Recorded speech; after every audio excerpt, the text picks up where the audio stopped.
I'll increase the size so that it can be more visible, and I'll click on this text button to change the font.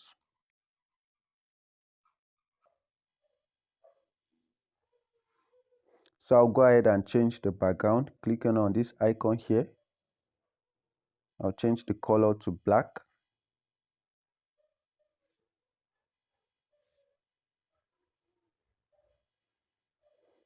So that I can display this work perfectly. Now, what I'm going to be doing is that I'll click on this text button, okay? Since I'm editing a text, now I'm going to add the 3D effects. You can see this is looking scattered, okay? I'll go ahead and add the emboss so that you can see how scattered it looks like. Now, this is the issue that most pixellab users have been facing, and I'm going to be showing you how to solve this issue. Now, the first step to take is to set up the right size, okay?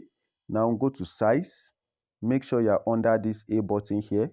So go to size and then keep on adding or reducing until you get the perfect size that is close to what you want, okay?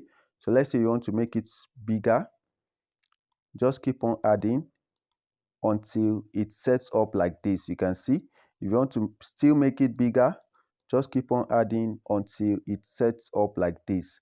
So I think this is okay. Just go to okay. Now, if you decide to save your work like this, if you click on this icon to save your work, it is still going to scatter, okay?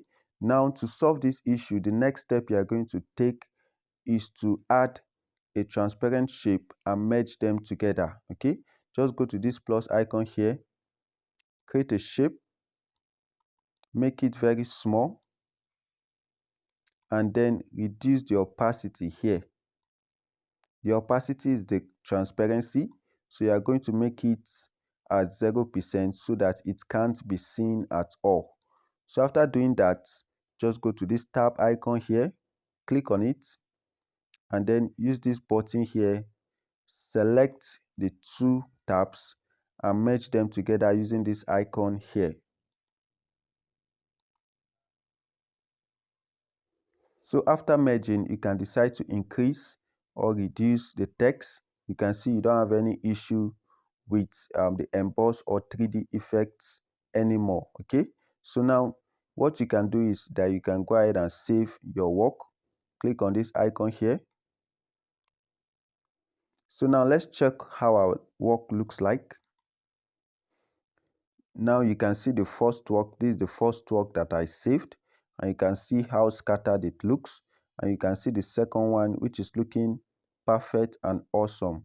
Okay, so I think with these few steps I've been able to show you how to solve the emboss and 3D issue. Okay, thanks for watching. Please like and subscribe and help others to solve this issue by sharing this video to your friends and family.